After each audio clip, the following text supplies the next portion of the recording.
think the docuseries was really Meghan and Harry's attempt, as they said, to tell their own story. But I think that in doing so, they have put forward a very one-sided view of what it is that we know about the entire royal experience. And I found it quite surprising just how one-sided it was. I did think that maybe there would be a little bit more balance to it. But it came across to me very much as just a positively spun piece of PR for the Sussexes. When you say balance, what did you expect to see a little bit more of? You know, I think that there could have been a little bit more of the positive aspects of the royal family and also Harry's experiences within the royal family. Now, obviously, he went through a huge amount of difficult circumstances, of traumatic experiences as a child. Any child who loses his mother is automatically going to feel huge levels of grief. But to do so on the world stage, as Harry had to, is just unimaginable. But we know that not every day or every experience within the royal family was negative for Harry. And I think that the picture that was painted in the first 3 episodes of this docuseries was that of doom, gloom, stiff upper-lipped traditions that no one could get their heads around, and, you know, a kind of awkward first meeting with William and Kate that made the entire royal family seem as though they don't even know how to give a hug. True. What do you think was their motivation to release this series? I think the big motivation to release the series was probably, at least in part, the paycheck that Netflix gave them. But I do also think that in addition to a very, you know, kind of nice-looking production deal, Netflix also provided them with a platform where they could take almost total control over how their story was told.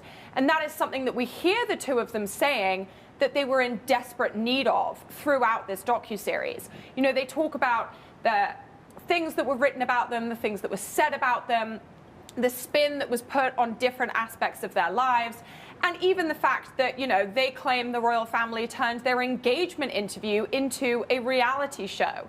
I think there's a certain amount of irony there in the fact that while they're complaining that the monarchy turned their engagement into a kind of orchestrated spectacle, here they are effectively creating a reality show for Netflix. But at the end of the day, what is very clear to me from these first 3 episodes is that Harry and Meghan had a huge amount of control over how this series was done, who featured in it, and what they said. Well, just on that point, I mean, the whole point of them moving to America was also to get that safety and privacy, and now here they are, like you said, just revealing a lot. What do you think the mixed message is here? I think the mixed message is very difficult for people to get their heads around. It's a very difficult thing to hear a couple saying again and again and again that they want privacy and they want to be left alone and they want to be able to live their lives behind closed doors. But at the same time, here they are releasing a fairly intimate look at their life behind closed doors, at their relationship.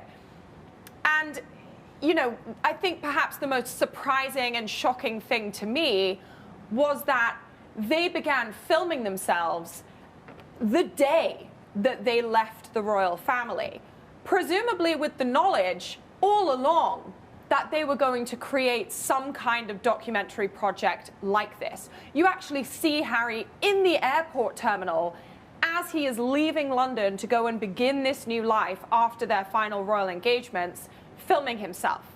So it's a difficult thing to be waving goodbye to the royal family, waving hello to privacy, and at the same time planning a bombshell documentary. It's difficult to put all of those, you know, kind of thinkings together. Honestly, I think one of the biggest surprises was the appearance of Meghan's niece, Ashley. We have not heard from her before. Several members of Thomas Markle's side of the family has, as we all know, spoken out quite frequently in the past. But I feel as though Ashley brought another level to the Markle family dynamic that we haven't seen before. You know, from what we've kind of heard in the past, Meghan is very much estranged from her father's side of the family. And really, her closest family member is her mother, Doria, who also features. But Ashley kind of really brought forth this additional layer to the whole kind of, you know, inner workings of the family, talking about how Meghan has been like a sister to her, she's been like a mother to her in some ways. And also, you know, once again, providing kind of evidence to one of Harry and Meghan's claims that the palace very much dictated who Meghan could be friends with, who she could associate with, and who she could invite to her wedding. So that was a fairly big surprise to me. I was quite surprised to see how many candid images Harry and Meghan chose to share. Once again, when you hear them talking about how desperate they are for privacy and to live their private lives away from the public eye, to see just how many glimpses at that private life they were willing to share, I found quite surprising. Again, it's that difficulty of balancing what they say they want versus what they do. Right, and were there any royal bombshells dropped? I don't think there were any all-out torpedo attacks on the royal family. I know that a lot of people were expecting that, and I did hear this morning, you know, several people who had seen it saying, oh, well, there was no attacks on the royal family. I don't think that was the case. I think that they repeated allegations and accusations against the royal family that we've heard them say before. So while there might not have been anything new, I think there were definitely barbs being thrown. One of those includes, for example, when Harry referred to the friends that he spent time with in Africa as being his family who raised him. As a father who is already in the midst of a very significant rift with your son, how can it not hurt to hear that? Similarly, I think, you know, Meghan telling this story about her first meeting with William and Kate, she's talking about herself being barefoot and in a, you know, ripped outfit and being a hugger. And the image that she paints of William and Kate is very much of a kind of, you know, stone figure who can't show any emotion. And I think that that's very interesting, particularly because when you marry that with a lot of the imagery that is used of William and Kate in the documentary, it again repeats that image of them being very stony-faced and, you know, not very kind of warm and friendly. And I think anyone who's seen them interacting in real life or seen them interacting on TV knows that that is not the case. Right, and are you surprised that the tone of the piece as a whole wasn't more barbed or straightforward of an attack on the royal family, more of an intimate portrait? I think, to be completely honest with you, this volume of the documentary served its purpose, and that purpose was A, creating a much warmer, fuzzier image of Harry and Meghan as a couple falling in love behind closed doors, a family welcoming their first child, and, you know, a couple who were very much struggling behind the scenes. B, I think the purpose of this documentary was to lay the groundwork for what is to come in Volume 2. They're clearly laying things out in a fairly chronological order. At the end of this volume, we had made it to their engagement, their preparations for the wedding. What is going to come next is really where everything starts to unravel, as far as, you know, the kind of dynamic with Kate, the rumors of a fallout between Meghan and Kate during the wedding preparations, and then, of course, the lead up to Mexit, and from Harry and Meghan's point of view, everything that caused that. Then, of course, you've got the added difficulty of Harry and Meghan's accusation that a senior member of the royal family made racist remarks about what their child's skin tone might look like while Meghan was pregnant. So a lot more of the kind of hot button topics are set to unfold in the second volume. And I think that what they did in this first 3 episodes was really to kind of try and warm up the crowd, if you will, to their relationship, really make clear the struggles that they faced. And in addition, you know, talk about the history of racism within the UK, and also, you know, tee up the difficulties that Meghan began to face at the hands of what she says were palace insiders. Yeah, that's a great point. And especially since they have this history of, you know, kind of complaining about how things have gone with the royal family, do you think the warm and fuzziness of these first 3 episodes helped their image or actually hurt them more? I think it was a mixed bag, to be completely honest. I think those who are already critical of Meghan and Harry will likely have seen this as being something of a desperate attempt to try and change the narrative. I think that people who are already fans of them and have remained fans of them will have very much enjoyed seeing this intimate portrait of them as a couple and getting to see glimpses of them with Archie. I think, honestly, no one on either side of that equation could fail to be won over by Archie's adorable interactions with his dad. At the end of the day, they are very clearly loving parents. They are very clearly a couple who went through many struggles. And I think that everything they showed is not going to massively sway people's existing opinions of them. Now, there were some pretty interesting moments throughout that we want your thoughts on. First being, there was a video revealed, I think, for the first time with Meghan with no makeup on. What was your take on that? You know, I think that was one of the first clips that they began filming. And it's interesting because, you know, in my mind, they were filming these clips for a purpose. They knew that they were going to do something with them. And I think that, you know, Meghan was filming herself at a very vulnerable time. You know, she's makeup free, her hair is in a towel, she's on the verge of tears. She looks, you know, beaten down and exhausted.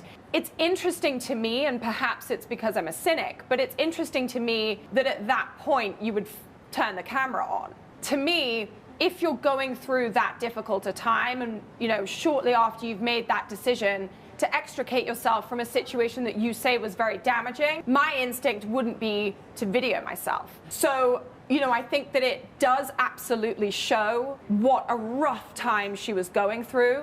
But at the same time, I also think it serves as an indication, even from the very instant they stepped aside from the royal family, they were already looking ahead to what they were going to do in the future. Yeah. And what about the moment where Meghan meets Will and Kate for the first time? How do you feel about that? You know, I think it's very much a kind of indication of cultural differences between, you know, an easygoing California girl and 2 members of the British aristocracy who have been trained for years upon years to be very polite and, you know, very structured. I don't think that Meghan necessarily understood those cultural differences when she first started dating Harry. I think that her first meeting with William and Kate was not an indication that the royal family is cold-hearted and, you know, can't show emotion. I think, you know, historically, the British aristocracy is famously, you know, kind of anti-physical affection. It's just not something that people do. At best, you'll get a mwah mwah on the cheek. You know, a lot of people who grow up in that kind of environment aren't big huggers. They aren't warm and fuzzy. And I think that the way that it was portrayed in the Netflix documentary cast William and Kate in a very cold light, when I think that actually, as someone who is from the UK and who has, you know, been around those kinds of people, I don't think that that is the case. I think it is just, you know, a very different take on life and a very different take on what it means to be polite and welcoming. Yeah. And what was your take on Doria speaking for the first time? I think it was a really wonderful opportunity for Doria to kind of give some great background as to who Meghan was as a person while she was growing up. I also think we got to see a great side of Doria's personality, which is, to me, I think she came across in an excellent way. I think that she was fiercely protective, but also fiercely proud of Meghan. I think that she came across as being incredibly well-spoken and eloquent. And I think that she was I think that she came across in a very positive way. And as a result, I think that that will reflect really well on Meghan. I also think, you know, a lot of the stories about Doria's own relationship with Thomas, Doria's own kind of experiences during Meghan's childhood have been told very much from the side of her ex-husband's family. And I think it is only fair that she feel able to kind of offer the other side of things, which she clearly hasn't felt comfortable doing in the past. Yeah, I like that. And now we also see Lily and Archie. How do you like seeing them in general, and also seeing that Archie has an American accent? Honestly, I think it's wonderful to see Lily and Archie. I think it fills me with some sadness, because I think it is heartbreaking that they haven't had the chance to grow up with their cousins and, to really know Harry's side of the family. Meghan herself says it best. When she had her first Christmas with the royals, she was talking about what a wonderful experience it was. And I think that it's a shame that Archie and Lily may not get to experience that. But at the same time, it's a lovely image to see the two of them bonding with their parents, to see Meghan and Harry becoming parents. And I think Archie's kind of mixed American accent is very interesting. Speaking as someone who spent a few years in the US as a child and had her own American accent, I think it's very endearing to me to see how he's kind of still maintaining a little bit of Britishness because of his dad, but obviously being surrounded by Americans, that's how he's starting to speak. But personally, I did find it slightly sad, because they look like such wonderful, happy children. And I know that members of Harry's family, including his late grandmother, would have been devastated not to be able to experience that as they were growing up and as he was becoming a very spirited young boy. Yeah, and we also see the engagement for the first time. A lot of visuals there. Yes. What do you think about that? Honestly, my first thought is, what is she doing FaceTiming someone when she knows that she's about to get engaged? But I think that it was a really lovely moment that Harry obviously put a great deal of thought into.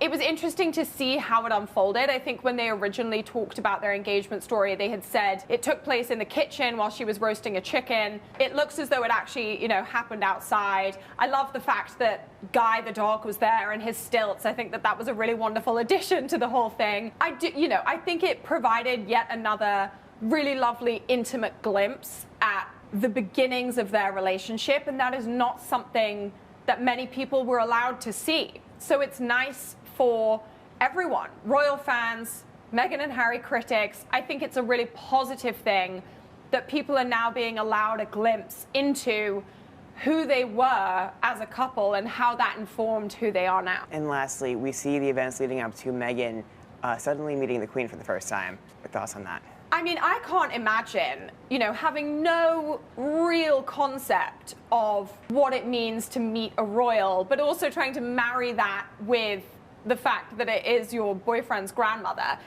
I myself, if I consider thinking of meeting my boyfriend's grandparents, I'm like, oh, I can't wait to give them a hug. The concept of curtsying to them is beyond even my wildest imagination. And, I'm very well versed in royal tradition.